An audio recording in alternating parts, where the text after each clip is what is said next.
Hi, I'm Dallas Dickinson, Director of Production on Star Wars The Old Republic, the new story-driven MMO from BioWare and LucasArts. Today I'll be guiding you through the opening minutes of the Eternity Vault, a high-level, multi-party operation involving an ancient prison that's been uncovered on the remote world of Belsavis. Inside this prison, a terrible evil has broken free that now threatens both the Republic and the Empire. At level 50 in the game, whichever side you're on, you'll be dispatched to deal with this threat.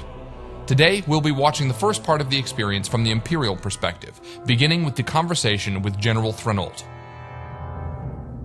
My lord, forgive the lack of protocol, but war has broken the chain of command, and my purpose is grave. I am General Threnault, commanding officer of the Imperial Reclamation Service. I understand you're familiar with us. You run archaeological expeditions to uncover Sith and alien artifacts. And deal with the threats they represent. We uncovered a new section of Belsavis prison during a bombing run. It's been sealed for 20,000 years. The Rakata called it the Eternity Vault. It's where they kept the prisoners and technology they could never afford to release.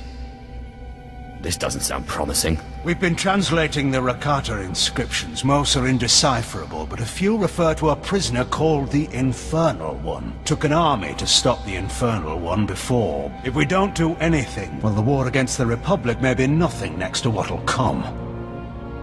The weapons in that vault could give us an advantage over the Republic. That will be up to you. General Threnault has briefed our group on the situation, and our heroes know what they have to do.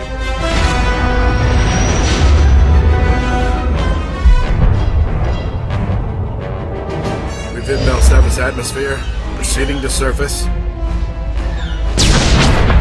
All hands prepare for enemy fire. The Eternity Vault defenses are active. Coming into Belsavis' atmosphere, the Imperial ship has come under fire from the prison turrets and is going down. The players must get to the escape pods. Each player takes his or her own pod to land at different points on the planet's surface. Weather conditions are extreme on this part of Belsavis. Players have to run through the snowstorm to gather up around a burning escape pod. Enter my domain. Children unknowing, they will serve. That voice belongs to the Infernal One. He knows our heroes have come for him, and he has prepared his prison fortress to repel their attack. Our players wisely take a moment to activate any abilities that can give the group defensive and offensive bonuses. They're going to need them. So as the battle begins, you can see the Sith Juggernaut. He's the primary tank for the group, and he's rushing ahead to draw fire from the turrets and the enemy droids. The Sith Assassin is the group's second tank, and he's getting in there also, drawing one of the Eternal Sentinel droids to him with his Force Pull ability. The Sith Assassin has more than just his lightsaber. He also uses lightning attacks and his Wither ability. The other members of the group are focusing their attention on the left side turret. These turrets pack quite a punch, so they need to be taken out quickly. Switching to the Sith Sorcerer, we can see that he's come under attack by some of the droids. Fortunately, the Juggernaut blasts by and gets the droid's attention. The Sorcerer gets some healing now from the Agent, who is one of the medics for the group. And now the Sorcerer can fire off some shock blasts and a lightning attack at the turret. The turret has focused its sights on the Mercenary. That white ray means a powerful area of effect attack is coming, so it's good the Mercenary is off to the side. The Mercenary fires off a few Heatseeker missiles, and you can see on the bar that the group is burning down the turret's strength.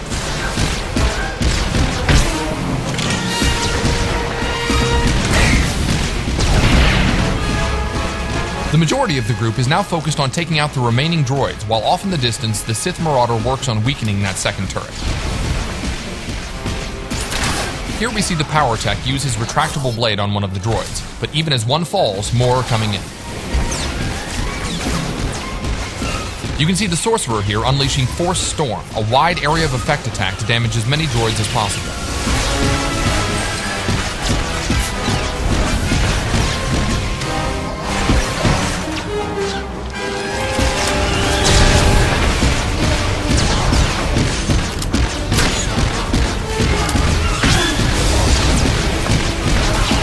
Alright, the last of the droids is down. Now they've just got to deal with that second turret.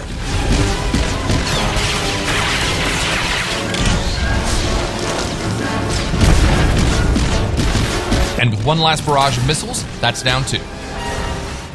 My finest creation, machine of machines. Metal enemies welded together and allied toward... Before they enter the Eternity Vault, the Infernal One has another surprise for the group. This is going to be a harder fight. The Sith Juggernaut force charges in to kick things off. We switch perspectives to the Operative, who's already firing off some heaters. Note that he's got larger icons to show group members' health front and center. A nice UI option for medics. So far, so good. The Juggernaut and Assassin are keeping the droid's attention while the others lay down damage from range. The Annihilation droid has laid down a sweep there to blast back the group members who were standing too close. Now here's where it gets complicated.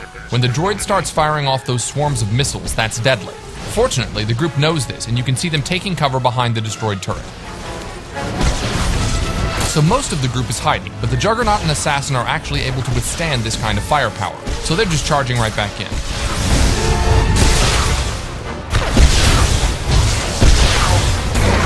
As soon as the missile barrage is over, the rest of the group emerges to continue the fight as well.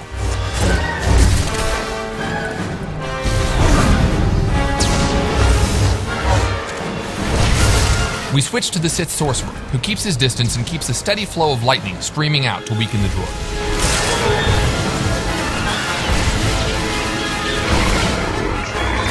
The player slides into first-person view to get a better perspective on the battle.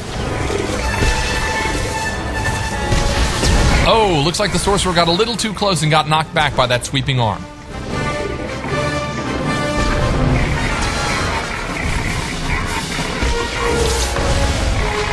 Now the droid is beginning another bombardment with his rockets. This time the group doesn't hide, however, and instead collapses in and keeps fighting. It's critical here that the healers use area of effect heals on the entire group.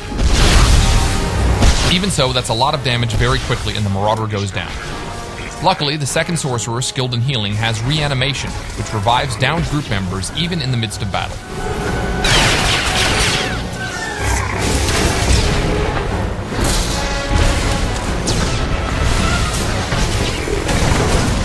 The red targeting reticle over our Sorcerer indicates that he's been targeted for a heavy missile attack.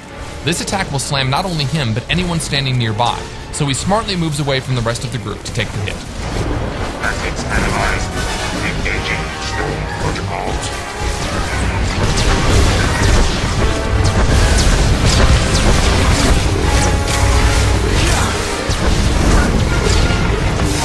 Ouch! Another swing from the Annihilation droid's cannon sends the Juggernaut flying.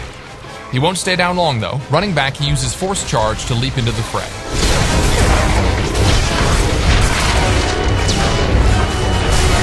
Our heroes maintain their blistering assault, chipping away at the droid's health.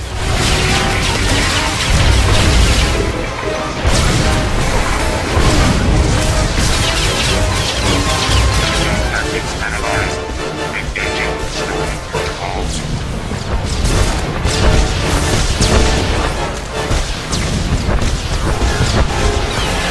And here the droid is launching another missile barrage, but his health is low, so the group just converges on him. They're gonna go for it.